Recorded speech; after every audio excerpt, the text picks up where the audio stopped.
бидний сэдвийн агуулга 1. Шийдвэр гаргалтанд хамааралтай болон хамааралгүй зардлыг тодорхойлох, мөн дээрээс нь ашгийг тодорхойлох гэсэн агуулга явж байна. Тэгэхээр энэ агуулгын хүрээнд дараах нэг жишээ өгсөн байна. За юу гэж нэхэр Америкийн Вашингтон хотод суралцдаг Эмма гэдэг оюутан байна. За энэ оюутан Бостон хот руу очиж найзындаа очих уу үгүй юу гэдэг. За ер нь бол нэг найзындаа очих гэсэн тийм бодолтой байгаа. За очихдоо тухайн Эмма өөрөө машин жолоодож явах уу эсвэл галт тэргээр явах уу гэдэг хоёр сонголт, хоёр хувилбартай байна гэсэн үг. За хэрвээ машинаараа явах юм бол 230 милийн зайтай юм байна. Вашингтоноос Бостон хот руу гэсэн үг. Тэр ирж очихын 460 милийн зайтай байна гэж үзэх нь шүү дээ. За тэгээд Эмма аль хувилбар нь илүү хямд байхыг тооцож үзэх гэж байгаа гэж. Тэгэхээр энэ Эммагийн машин жолоодохтой холбоотой, мөн дээрээс нь галт тэргээр явахтай холбоотой мэдээллүүд өгсөн байна. Тэдгээр мэдээллийг ашиглаад бид нар ялгуур шинжилгээгээр тооцооллыг хийж үзье гэж. За тэгэхээр Эммагийн автомашины зардлыг энэ доор өгсөн байна. За жил бүр 10,000 миль явдаг юм байна гэж. За жилийн тогтмол зардлууд нь энд өгсөн байна.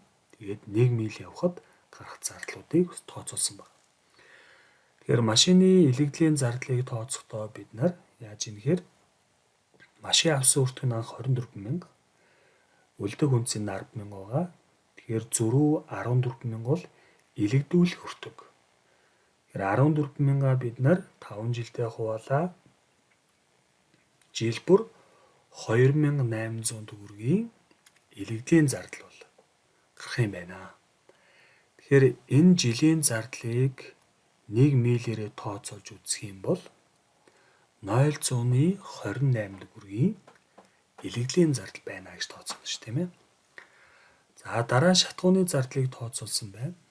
Тэр шатгууны зардал дээр 1 галлон бензинээр явах милийг тооцоолсон байна. Тэгэхээр 1 миль явхад 0,11 төгрөгийн шатгууны зардал гарна гэдэг. За энэ тооцоолыг ингээ харуулж өгсөн байна те. За үргэлжлээд жил бүрийн тухайн машины даатгал болон хураамжтай холбоотой зардалд 1380-ыг төлөх юм байна.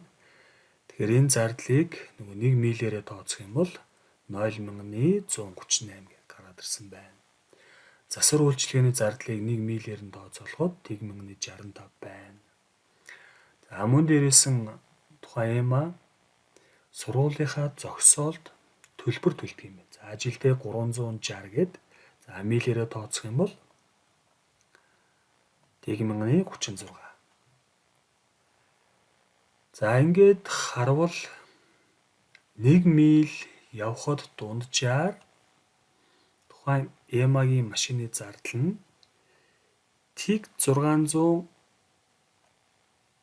гэдэг төгрөг гараад ирж байна. 1,619. За үргэлжлээд. Тэгэхээр нэмэлт ямар мэдээлэл өгсөн байна гэхээр машин явахд тун борлуулалтын үнц нь. За үнцний бууралт бол тооцогдож явдаг. Тэгэхээр 1 миль явахд тунд үнцний бууралт 1,026 байна гэж. За хоёр дахь нэмэлт мэдээлэл нь хэрвээ галт тэргээр явах юм бол хоёр талдаа 104 төгрөг болж байгаа юм байна. 104. За мөн дээрээс нь хэрвээ галт тэргээр аялаад явах юм бол энэ амраад явах юм бол ямар ашиг тустай байх вэ? За мөн дээрээс нь Эмма өөрөө нохой тижих газарт нохоогоо байрлуулахад за 40 төгрөг төлдөг. За мөн дээрээс нь Бостон хотод нөгөө найзындаа очиод хэрвээ нөгөө машинтай байх юм бол хэрвээ машинаар очих юм бол ямар ашиг тустай байх вэ? За мөн дээрээс нь Бостонд очиод зогсоол олдохоогүй юу гэдэг асуудал байна. За яг төлбөртөө зогсоол тавилаа гэж тооцоод Бостон нэг өдрийн зогсоолын төлбөр 25 байдаг юм байна гэдэг. Тэгэхээр эдгээр мэдээллүүдийг ашиглаад бид нөгөө хамааралтай зардал нь аль нь вэ? Хамааралгүй зардал нь аль нь вэ? Тэгээд ашигтай байна уу, ашиггүй байна уу гэдэг шийдвэр гаргалтыг хийх гээд байна гэсэн үг тийм. За тэгэхээр EMA-гийн шийдвэрт хамаарах зардал болон ашигыг тооцоолоход эхлээд машины өртөг гэж. Тэгэхээр машины өртөг гэдэг нь анх 24 мянгаар машин авсан байна. Аль хэдийн гараад өнгөрсөн зардал. Үүнийг бид хөвөх зардал буюу өнгөрсөн зардал гэж хэлдэг юм гэж ирсэн байгаа тийм. Тэгэхээр энэ өнгөрсөн зардал чинь аль хэдийн гараад өнгөрсөн учраас одоогийн болон ирээдүйн шийдвэр гаргалтанд ямар ч хамааралгүй зардал юм гэж үздэг. Хамааралгүй зардал. За мөн дээрээс нь энэ жил бүрийн даатгалын зардал нь хамааралгүй зардал шүү гэж. Тэгэхээр EMA Бостон руу машинаараа явсан ч, галт тэргээр явсан ч нөгөө машиныхаа даатгалын төлбөрийг төлтгөрөө төлнө гэсэн үг. Тэр аль шийдвэр гаргалтанд гардаг л зардал гэсэн үг. Тэгэхээр энэ бол шийдвэр гаргалтанд хамааралгүй зардал гэж үзнэ гэсэн үг. За хэрвээ тэр машин жолоодохоор шийдэх юм бол шатхууны зардал мэдээж хамааралтай байна. Шийдвэрт хамааралтай бай тээ. Хэрвээ галт тэргээр явчих юм бол шатхууны зардлаас зайлсхийж болно гэж. За үргэлжлээд. Засвар үйлчилгээний зардал нь бол хамааралтай зардал шүү. Тэгэхээр урт хугацаанд энэ зардал нь явсан милээс хамаарат явцдаг. Тэгэхээр 230 миль явна, 2 талдаа 460 миль явна. За энэ хугацаанд нөгөө тус маалч гэдэг юм уу те засвар үйлчилгээний зардлууд гарнаа. Тэгэхээр энэ бол шийдвэр гаргалтанд хамааралтай гэж ойлгоно. За сар бүрийн зогсоолын төлбөр бол хамааралгүй зардал шүү гэж. Энэ нөгөө Вашингтоны сургуулийнхаа зогсоол дээр төлдөг мөнгө гэсэн үг. Тэгэхээр өөрийнхөө машинаар Бостон руу очисон ч, галт тэргээр явсан ч энэ төлбөрийг бол төлөөл явж байгаа. Аль ч холборт төлөх ёстой мөнгө учраас яг энэ одоогийн шийдвэр гаргалтанд хамааралгүй зардал гэж ойлгоно. За үргэлжлээд 1 миль явах тутамд машин явах тутамд бид үнцийг буурж.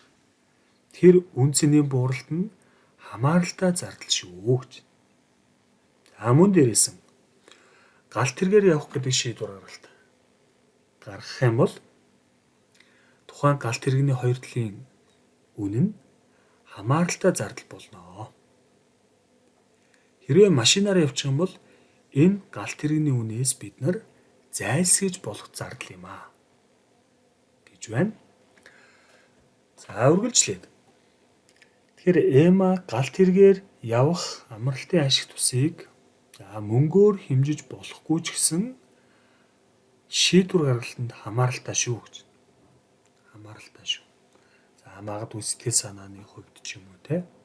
Нөгөө ядралтай бодсон ч те. Мөнгөөр хэмжих боломжгүй ч гэсэн энэ шийдвэр гаргалтанд хамааралтай гэж ойлгоно. За мөн дээрээс нь EMA өөрийн нохой тэжээх газар байрлуулахад нөгөө зардал гаргаж байгаа. За энэ зардал бол хамааралгүй зардал гэж. Өөрөөр хэлэх юм бол машинаар Бостон руу явсан ч, галт тэргээр явсан ч угаасаа л гарах зардал. Учираас яг одоогийн шийдвэр гаргалтанд хамааралгүй зардал гэж ойлгох нь шүү дээ. Хамааралгүй зардал. За үргэлжлээд. За Бостонд очлоо, найзындаа очлоо гэж тооц тий. Найзындаа очиод зогсоолын төлбөрт мөнгө төллөө. Энэ бол хамааралтай зардал. Гэтэ нөгөө талдаа бид галт тэргээр явчих юм бол зайлсхийж болох зардал шүү гэж ойлгоно. За мөн дээрээс нь Бостонд машинтай очих юм бол ямар ашиг тустай байх юм. За зогсоолын асуудал яах юм гэдэг. За эдгээр асуудлууд нь хоёулаа хамааралтай шүү. Гэхдээ мөнгөөр хэмжихэд хэцүү байдаг. За тэгэхээр бид нэр саяны мэдээллүүдийг ашиглаад хамааралтай болон хамааралтгүй зардлуудыг бол бид нэр гаргаж ирлээ. За одоо хувилбаруудаасаа сонголтоо хийнэ.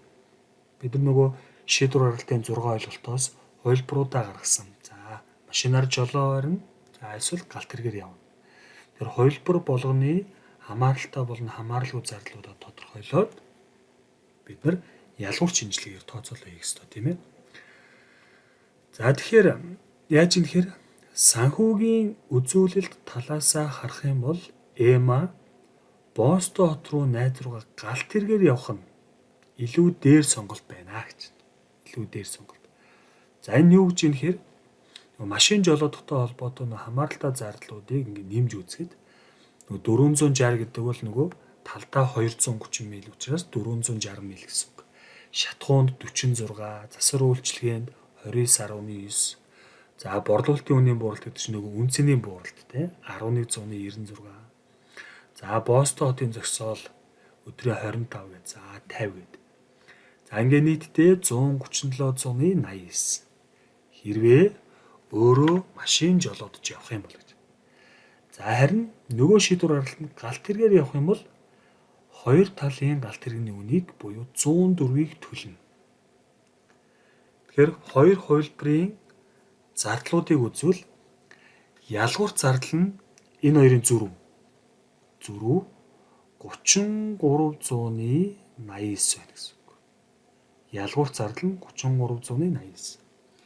Тэгэхээр аль илүү бага зардал гаргаж байгаа шийдвэрийг ЭМА бол сонгоно.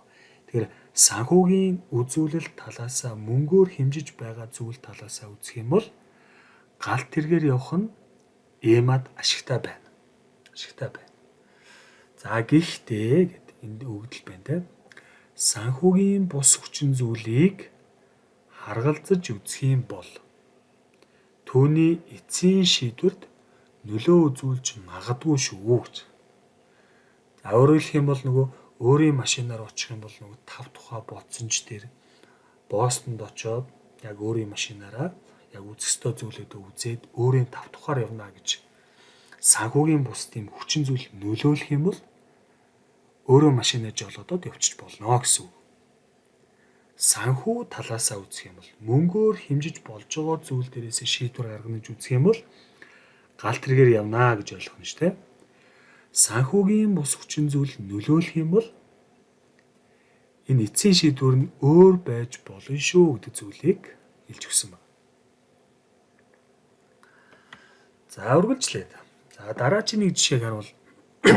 Компани удирдлага за шинээр хөдөлмөр хэмнэх тийм машин жилийн 3,000 төгрөгөөр түрээслэх үгүй юу гэдэг шийдвэр гаргалт хийх гээд байгаа юм. За тэгэхээр компани одоогийн нөхцөл бол энд харагдаж байна. Хэрвээ шинэ машиныг түрээслэвэл ийм орлого, ийм зардлууд гарна гэж тооцоол явж байна. Тэгэхээр одоогийн нөхцөлд за компани борлуулалтаа хийлээ 200 мянган борлуулалт хийх юм байна. За үүнээс 120 мянган хувьсах зардал гараад 80 мянган ахиуц шиг болох юм байна. 62 мянган тогтмол зардлаа нөхөөд одоогийн байдлаар компани 18 мянган ашигтай ажиллаж байгаа юм байна. Хэрвээ шинэ машиныг түрээсэлж авах юм бол за борлуулалт бол хэвэндээ байх юм байна.